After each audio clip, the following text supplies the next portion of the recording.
5 forecasts. Mostly sunny today, about 80 to 85, southeast wind at 10. Might be a stray shower or thunderstorm late tonight, becoming mostly cloudy, near 65. A 40-50% coverage of showers and thunderstorms Wednesday, partly to mostly cloudy, in the mid-80s expected. A few showers and thunderstorms Wednesday night, then Thursday should be partly to mostly sunny near 90. Jonesboro, that's your KLEK 102.5 FM weather. From Feature Story News in London, I'm Ollie Barrett. US President Donald Trump is expected to pull America out of the Iran nuclear deal within hours. North Korean leader Kim Jong-un has met with China's President Xi Jinping in the city of Dalian, according to state media.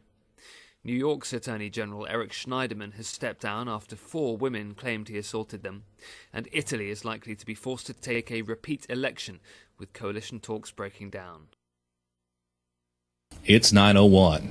Community Conversations is brought to you by Arkansas Early Learning, offering no-cost childcare in Jonesboro and Northeast Arkansas. Applications at arearlylearning.org. Arkansas Early Learning is a nonprofit organization. KLEK LP Jonesboro, the voice of Arkansas Minority Advocacy Council. It's now time for Community Conversations, a program focusing on the people working to make the Jonesboro community a better place, while offering viewpoints from all sides of the issues. The views expressed in this program are those of the participants and do not necessarily reflect the views of KLEK 102.5 FM, the voice of Arkansas Minority Advocacy Council, or our underwriters or sponsors. Good morning, everyone, and happy Tuesday to you. I hope that you're having a great start to your day. You're tuned in to Community Conversations on KLEK 102.5 FM.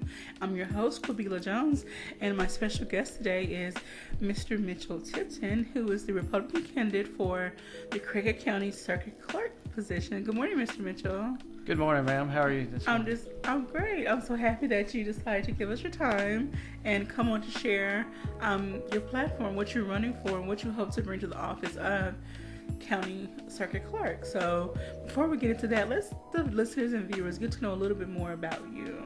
Okay, well, my name is Mitchell Tipton. I'm running for Circuit Clerk. A little bit of history about me. Shortly after high school, enlisted in the U.S. Navy. I served 4 years. Had just a great time. I did very well, but got married during that time, so we decided it was time to move back home, start a family.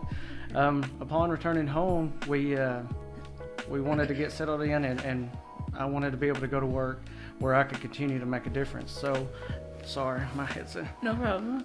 So I went to work for the Craighead County Highway Department. I've been there almost 16 years. It'll be 16 years this month. Oh, wow. And during this time, I was called to be the youth director at First Baptist Church Caraway. Been doing that for about 12 years. Absolutely love it. Love working with the kids. And I'm also serving my 4th term as alderman for the city of Caraway. And just doing all that we can to serve in the community and to serve others. Okay. So I'm going to ask a question we ask everyone. What made you decide to run for this particular position? Well, working for the county for so many years, you tend to keep a closer eye on the county as a whole, the county budgets. And what we tend to see is if there's spending that you're not okay with, because I don't know how many people follow, but the county's budget, even though it is large, hasn't been that great here lately. And we all have to do our part, each department, as far as our spending and our budget, and make sure that we're spending on needs and not preferences. And I just feel that that's not going on in the circuit clerk's office. I feel that's a leadership problem, and that's why I decided to run, because the leadership ability that I do have from the experience of being an alderman, working with budgets where you have to make sure your dollar is stretched as far as possible. Just because we have a bigger budget at the county doesn't mean that that dollar doesn't need to stretch as far as you can make it. Understand. Okay. I want to also I read some information like on your campaign page, and you mentioned something about cross-training.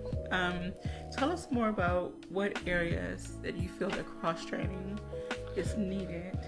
Well, in several instances in the past, there's been instances where things have not worked out in the office, where they said there was no backup. And that's really just not acceptable, because, I mean, that office is expected to run 5 days a week.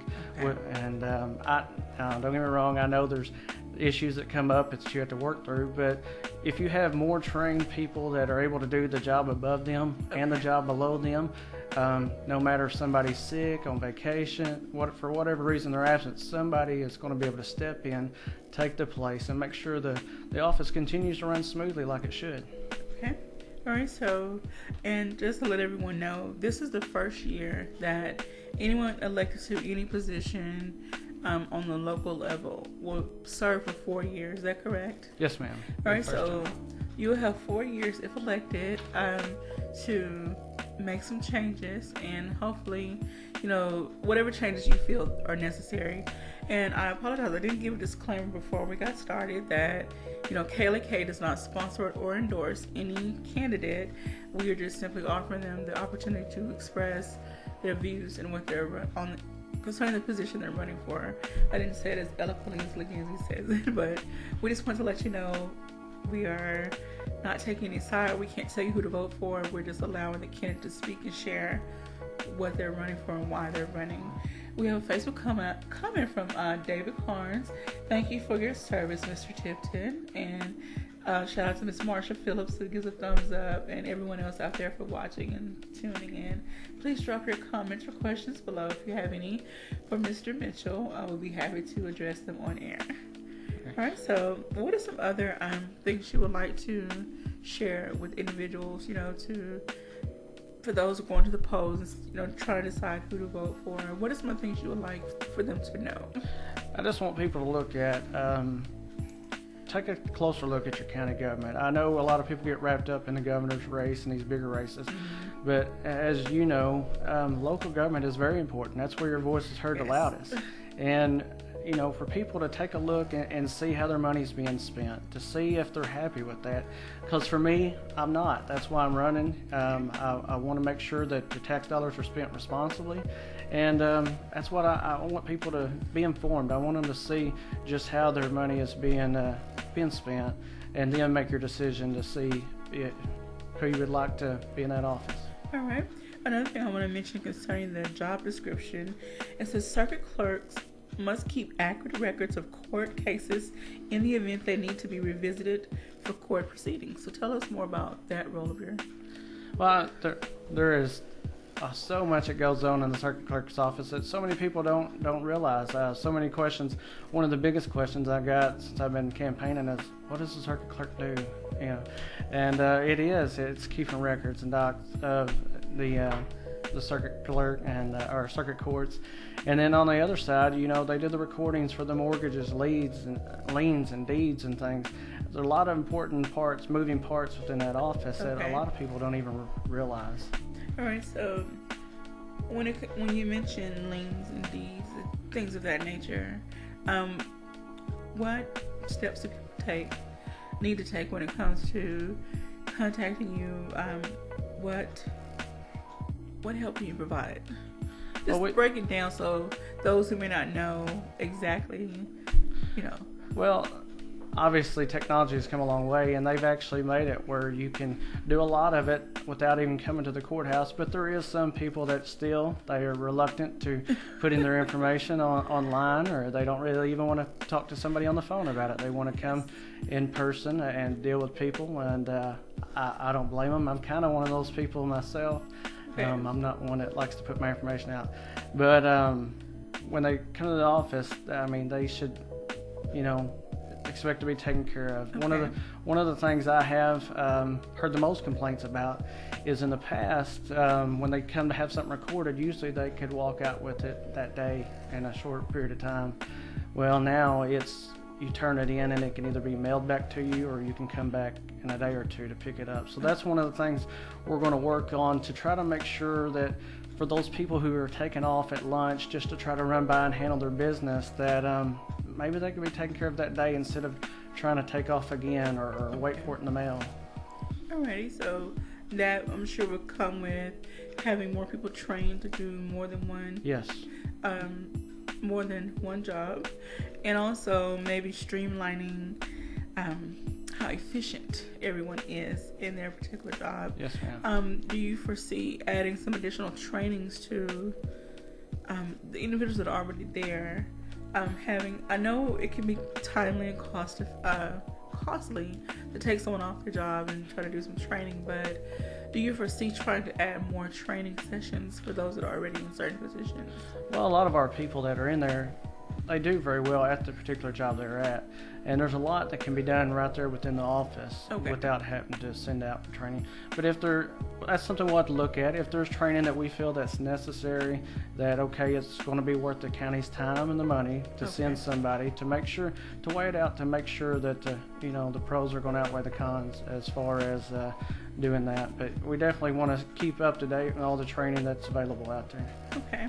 Now, what about, I can remember several years ago having this discussion with other candidates, discussing like being more cost efficient when it comes to reducing paper, recycling, just various things of that nature. Do you have plans to look at the current practices and seeing where you can make changes as far as not going 100% paperless, but reducing the amount of paper in the office, trying to make things more, streamline the whole process. Absolutely. Any way possible that we can streamline and make the taxpayer's dollar go further. Okay. That's what we're going to look at. Because, like I say, that's one of the things I don't think is being done right now. And that's going to be a big focus if elected, getting there to make sure that we do our part as a circuit clerk's office, not only to bring costs down while performing the best service that we can to the citizens, but doing our part to help the county-wide budget out, because, like I say, it hasn't been very well the last year or two, and I really hope that people go and they look at that and they see why, and maybe they consider voting for me. Right. So, are there any public records that people can look at to see what is being done through the circuit clerk's office, so that I know when it comes to the city, when they have city council meetings, those notes and records are accessible to the public. Are there any records or any documents accessible to the public concerning the circuit clerk's office? Well, all county expenses are open for anybody to be able to look at. So I know it takes time, and Mr. Holliday has done a great job as far as he's put online where we can go in and look how expenditures are being done. Okay. So by visiting his page, you have an opportunity to look in and see how your dollars are being spent. Okay. Another point I want to bring out in the job description is this: clerks in local courts also interact with members of the city or town council to develop agendas and bylaws. As far as making bylaws? To develop agendas and bylaws. So you'll work closely with the city council? Will you work closely with the city council here in Jonesboro? No, I am. Okay, maybe this is for another state or so. I was looking up a general description of the position. So what are other ways you may work with the local city? Well, as circuit clerk, there's several departments within the county and several offices within the courthouse. And a prime example, we also have an Eastern District courthouse located in Lake City. Okay. And within that Lake City courthouse, there is several positions: the tax assessor, or the tax collector, the assessor, and then the circuit clerk and the clerk's office. Okay. And so you all have to work closely together within that space. Okay. And working together, and that's one of the things I want to look at and really try to focus on, is making that most efficient as possible by working together with the other clerks and assessors and collector to make sure we are giving the best service that we possibly can to our citizens. Okay. All right. I want to say good morning to Mr. Jeff Presley for checking in. Thank you. And so I just want to let everyone know you're tuned in to Community Conversations on KLEK 102.5 FM, and we're speaking with Mr. Mitchell Tipton, who is the Republican candidate for the Cricket County Circuit Clerk's position.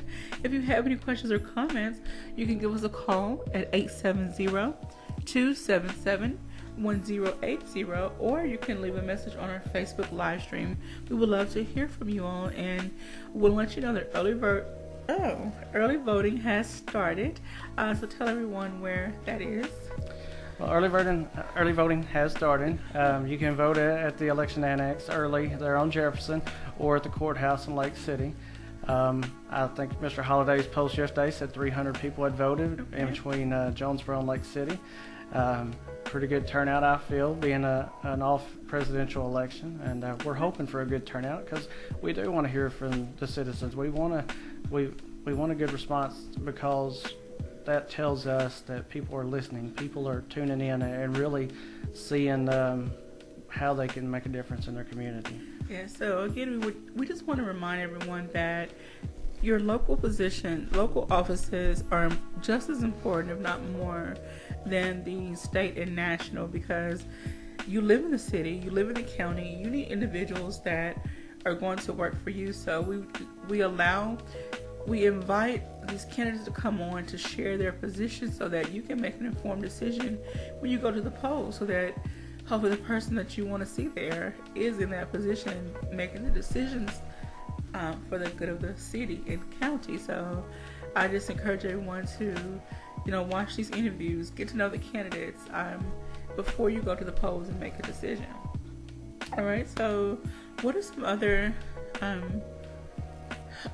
areas that you would like to make some improvements or changes, or when it comes to the circuit clerk's position?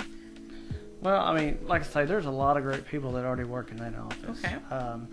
They really do really well at their job. But my thing is, I think management is key. Okay. I mean, even though you can have a whole room full of great, outstanding employees, if management is not there, if it's not present, and it's not there to, take the lead, it could all crumble. So, Okay. For me, I want people to know that I will be a leader within that office while being a servant to the citizens. Okay. I think sometimes as elected officials that's lost, that we do work for the people, not the other way around. And I want people to know that I will have an open door policy. You will be able to come in and see the clerk, and not that you're belittling anybody else as far as if you were able to speak to somebody in the office, but if you wanted to talk to the circuit clerk, I would be there to be available to talk to, because I want to be active not only in the Jonesboro Courthouse but the Lake City as well, to make sure Miss Sue that's over there now has everything that she needs for her office to run as efficiently as possible. Okay. So okay. Well, we thank you for that. Before we get ready to end, we still have a few moments. Tell us about what it was like when you first decided you wanted to run and you made the announcement to your family. Nervous. Nervous. A lot of thought, a lot of prayer. I have an awesome wife who always stands behind me, but she's the kind of the one who sits down and like, okay, let's discuss this and think this through, the pros and cons as far as how this is going to affect our family and our life. Okay. And so it does help having that at home, knowing that not only is she going to support me in everything I do, and my son as well, they sit and talk about it. It's not just like, okay, we're on board, but we're just, hey, let's make sure this is what we need, and this is what our family needs. So we decided to move forward, and we've hit the ground running. Okay. My son, like I say, we talked earlier, wanted to help with the campaign, was very excited, and as we were going out, and he wanted to knock on a door and help his dad, and he went up and wouldn't look at the person, had his head down, but it was so cute, and we were, my wife was there with him, and it was just awesome to see my son wanting to help his dad, as far as running for circuit clerk, and to know that he is behind me is a motivator as well. At 12 years old, that's pretty awesome to me. That's awesome. You know that we have in Jonesboro, one of the schools is called Micro Society, and from my knowledge, they engage the students in discussion and activities concerning, I guess, how a city functions. Do you foresee somewhere, if you're elected in your 4 years, making a visit to the school to introduce them to more city government jobs, and just to kind of get them familiar with how things operate within the city? Oh, absolutely, because there's so many people, even as adults, that they truly don't understand what the positions hold, how their government works, and how their money is spent. So to go in these schools and be able to educate them at a young age, and it may shape dreams of future leaders. And I think it's a big deal, and I wish all elected officials would take part in that. One of the things that I had the opportunity to go and speak with the college Republicans, and I know they're young adults.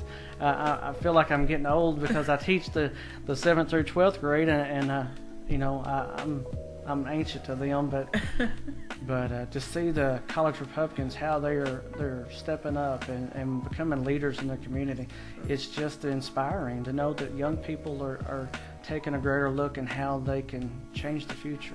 And if we could do that through the maybe junior high and senior high, if we could start it at that level, there's no telling, what kind of leaders we could bring out. That's right. I would love to see more. I would love to see more youth engagement, period. But I would love to see more adults engage with the youth, so that they're not getting to 18 and then they're being told you must vote, but they don't understand the whole process of who I'm voting for, why, the ins and outs of all of government. So yes, the earlier that they are engaged in conversation, the better. So absolutely, finding out what's important to them, and looking at the candidates and see how they line up as far as what they believe, and if it lines up with their beliefs, and when they're ready and they're old enough to make their decision to go vote, they're like, hey, that's the kind of candidate I want to vote for, because that person believes the way I believe, he stands or she stands for the way I stand, and that's what, that's the kind of changes we want. We want people to not just go blindly selecting people at the ballot off, or selecting a blind ballot, but to know a little bit about each candidate so they can make an informed decision. I advise everyone to, if you missed part of this interview, you can go back and watch it on our KLEK Facebook page. It will be uploaded to YouTube as well. And so get to know the candidates before you just go vote. Early voting has started, and so the last 20 seconds, do you have any final words? I just want to encourage everybody, if you've looked up my Facebook page, Mitchell Tipton for Circuit Clerk, and you like what you see, please turn out and vote for me. I'm running on the Republican ballot. I'm a position 1 on the ballot, and I would greatly appreciate your vote. All right. And God bless. We can't tell you who to vote for, but please vote for somebody. Thank you for tuning in. This is part 1. Part 2, we'll have Miss Candace Edwards. Stay tuned. Don't go away. You're listening to Community Conversations on KLEK 102.5 FM. We'll be right back.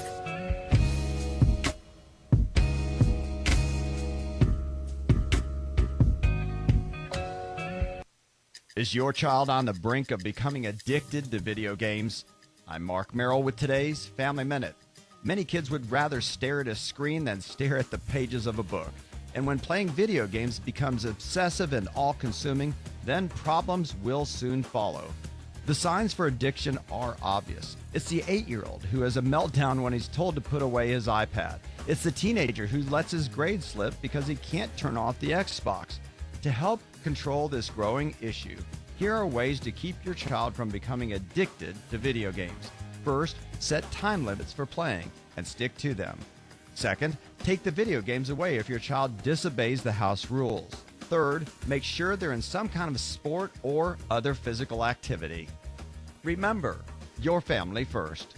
Family Minute is made possible by the Kappa Nu Omega chapter of Alpha Kappa Alpha Sorority Incorporated, a non-profit organization committed to service to all mankind. Kappa Nu Omega Alpha Kappa Alpha on Facebook and KNOMEGA1908.com. Family Minute is brought to you by the Gears Foundation, a nonprofit organization providing students with assistance in their academic and career pursuits. Gears Foundation on Facebook, Gears_Inc. on Instagram, and the Gears Foundation at gmail.com. Meineke of Jonesboro is now Starks Auto Service, a full-service auto repair and vehicle maintenance center, offering engine and transmission repair, brake service, tires, oil changes, and more, performed by ASE certified mechanics. The all-new Starks Auto Service, 2813 South Caraway Road in Jonesboro, 870-204-7112. Starks Auto Service, Jonesboro.com.